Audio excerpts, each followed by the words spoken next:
If you're a Navy contractor using artificial intelligence anywhere in contract performance, ship repair scheduling, dry dock planning, labor forecasting, material sequencing, you've probably already asked yourself this question. If we're using AI on a government contract, are we putting our trade secrets or intellectual property at risk? That's not a paranoid question, it's a smart one. And it's exactly the question more contractors are asking.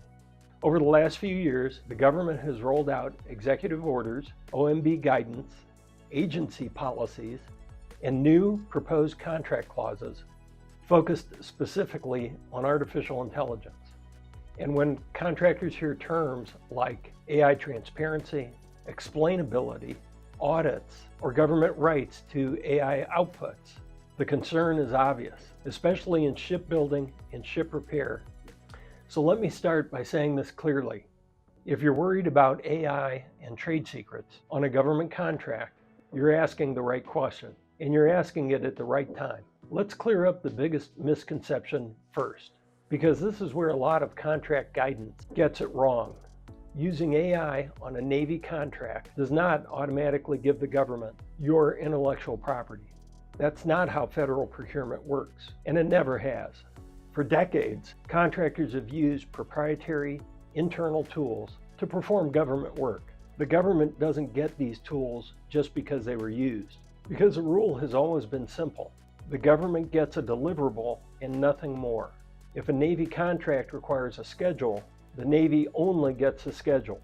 It does not automatically get your internal assumptions, your optimization logic, your labor efficiency curves, or the methods that make you competitive.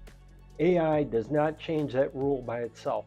If your AI system is an internal support decision tool and your contract does not require delivery of the system, the government's rights stop at the final work product. So when someone says, if you use AI on a government contract, you have to give up the IP, that statement is incomplete. The real risk isn't AI. The real risk is what your contract says about AI outputs and how those outputs are defined. Agencies want confidence in AI-assisted decisions. That leads to requests for transparency, validation, and explainability.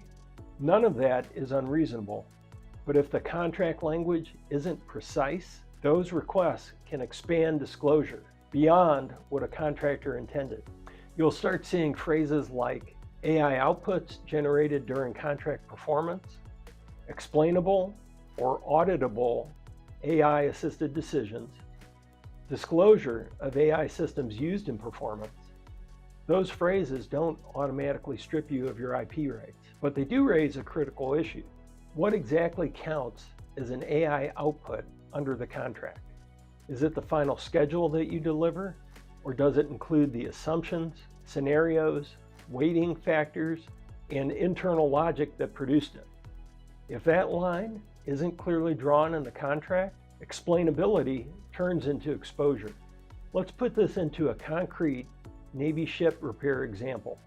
Imagine a contractor managing multiple ship availabilities across limited dry dock space to balance labor constraints, material delays, and overlapping schedules.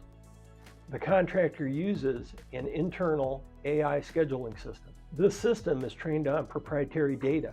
The AI produces a schedule that shortens the availabilities and reduces idle dock time.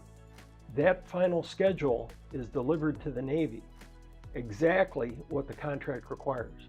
So far, there's no issue. Now, midway through performance, the Navy questions why one availability was sequenced ahead of another and asks for an explanation. If the contract requires schedule updates only, the contractor can explain the outcome without revealing how the AI works internally.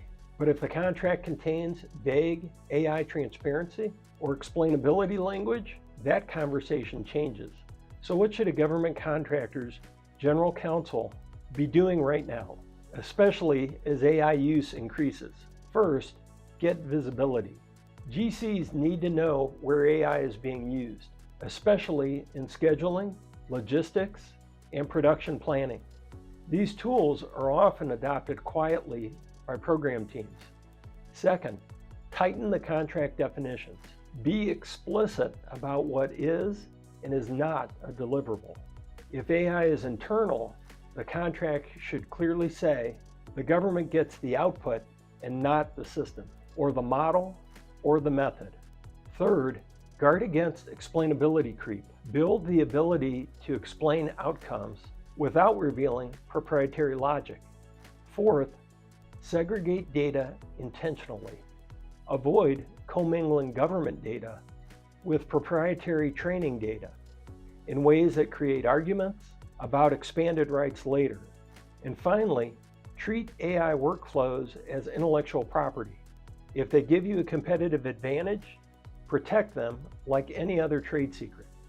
Let me leave you with this, because this is the part most people get wrong.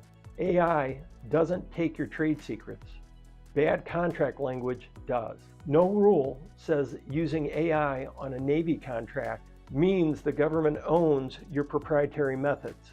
But unclear definitions, vague AI clauses, and unmanaged explainability requirements can quietly erode protections that contractors have relied upon for decades. AI can absolutely give contractors a competitive edge. Just don't let the contract give that edge away.